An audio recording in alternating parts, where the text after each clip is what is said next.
Wade reacts. We have a subscriber request to react to another Kakarot video. This is the 5 Gundams you don't want to pilot. Let's face it, most of us watching Gundam would do anything to pilot a Gundam. But before you start dreaming of being in your own isekai anime, let's have a look at 5 Gundams that you're better off not piloting. And I'm not just talking about low performance in this video. Instead, these things could harm or even kill you because of their design.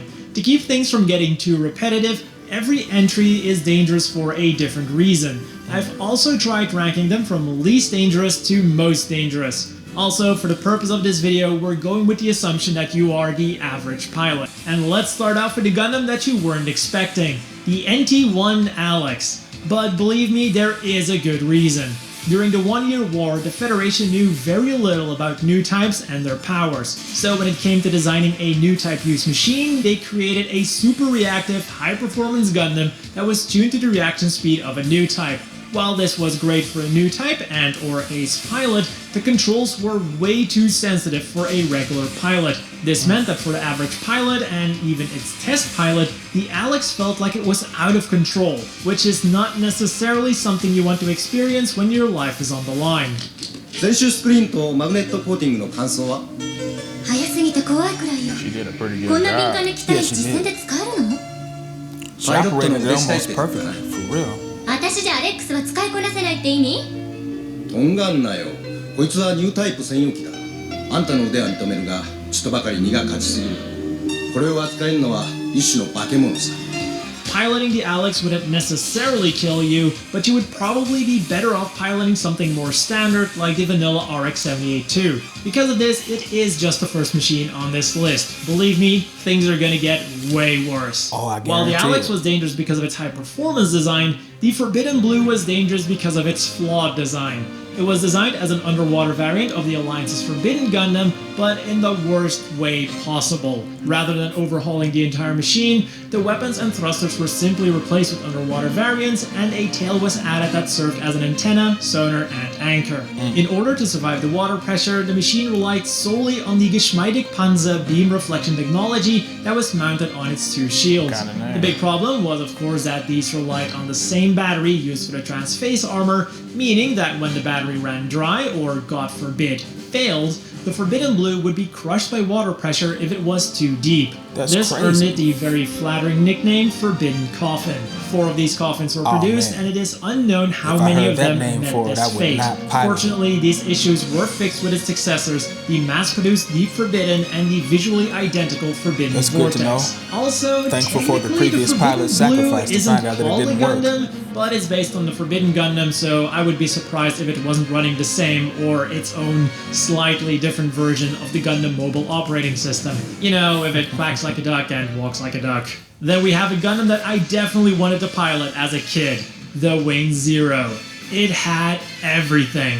Powerful weapons, mobility, it transformed, and it had the Zero system. A cool computer system that made it even more powerful. The problem with this neat system was how it worked. Rather than combat information being displayed on a monitor, which your eyes would then see and send to your brain, the Zero system cut out the middleman and immediately sent that information to your brain. And this wasn't just regular combat data. It also tried to predict the future by calculating every single possibility and sending the most likely ones to the pilot too, urging certain courses of action in response. This caused 2 major problems. The first one was information overload. Correctly processing all of the information that the Zero system sent to your brain would require you to be extremely mentally strong, and for most, if not all of the pilots, using the system would result in hallucinations that were caused by the pilot not being able to distinguish between what was actually going on and the recommendations of the Zero system. During these hallucinations, you could either be a sitting duck or take out the enemy in a completely different way than you were actually seeing. The second problem lay with the nature of these courses of actions that the Zero system ever so gently suggested to the pilot. These were cold-blooded calculations that did not take collateral damage into account at all, no matter who or what it was. Another problem was that the system was also brutally honest. If it thought that you couldn't win, it would tell you so. And if you can't win, you might as well take out as many enemies as you can by self-detonating, which the Zero system could actually urge you to do. So if you Zero have system the is a pilot catchy to win name Zero, for it, you might want but I to would not uninstall pilot the that. Zero system first. You wouldn't be the True. first dead man who thought he could master it. It's just too much for a human being to handle. Glad If he knows anyone his were limits. capable of it, he'd be superior to the entire human Now, race. see a new type or is New type machines sometimes get a bad they rep have due to forms the of new mentally type? unstable cyber new types that typically pilot them. But generally speaking, these machines aren't particularly dangerous to the pilot. If a normal human were to pilot them, they would simply not have access to certain new type only weapons or features. This was a completely different story with the Psycho Gundam. This monstrosity of a sounds Gundam like a was Gundam you 40 don't wanna meters tall, pilot. armed to the teeth, and rather than having a normal control system, it could only be controlled by a new type only Psychomu system. Should a normal human being even attempt to control this thing, the psychological stress would quickly overpower the pilot and even kill him. If you're a new type, you should be fine, I guess? But let's face it, even if new types really existed, chances of you being one are almost zero. And even if you were to go with the option of becoming a cyber new type, it probably wouldn't end well for you either, one way or another. And finally, we come to the most dangerous Gundam of all, appropriately called the Devil Gundam. Also known as the Dark Gundam in the Psycho English and the dub. Devil Initially Gundam developed by would Dr. turn me away Kashu as based the off the Ultimate names. Gundam, it was the amalgamation of technological and organical sciences. This allowed the Ultimate Gundam to self-recover, self-replicate, Sounds and good. even self-evolve. Dr. Kashu's goal was that this could be used to restore the Earth, in addition to being replicated in humans. However, because of the power of the Ultimate Gundam, certain individuals wanted to use it for world domination, prompting Dr. guarantee that's the Kashu's son case. Kyoji Ooh, to steal good the punch. Ultimate Gundam and flee to Earth. Unfortunately, during re-entry something went horribly wrong. The Ultimate Gundam crash landed on Earth, and during its recovery, its AI decided that wiping out all of humanity was the only way to save the planet. Because of this, the Ultimate Gundam was reborn as the Devil Gundam, and its pilot now became little more than an energy source. Under no circumstances Why would it need a should pilot you since it ever can try operate to itself? pilot this thing.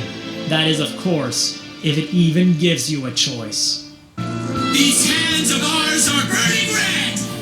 Their loud cry tells us To grasp happiness! They hit some dance moves for the final attack. That's crazy.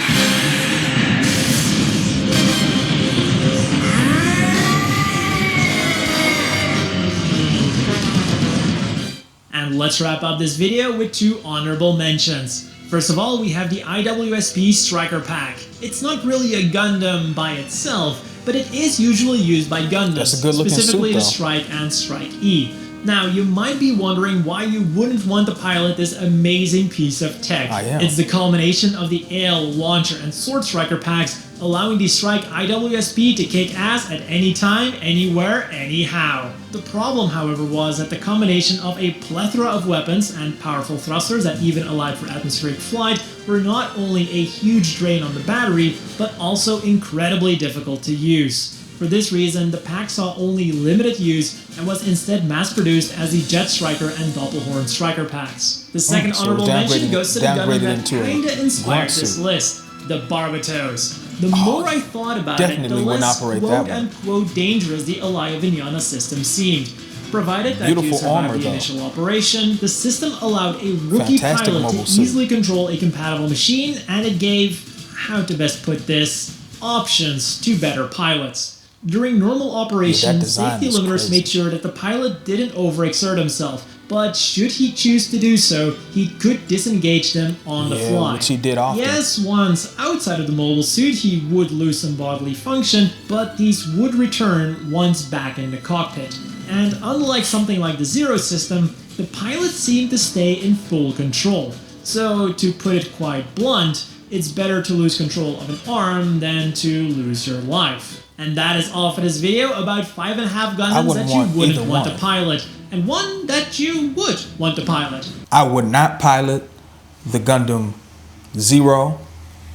the Gundam Devil Gundam, I think that's what it's called, the Psycho Gundam, or the Gundam from Barbatos. Those would be the top Gundams I would not pilot from this list.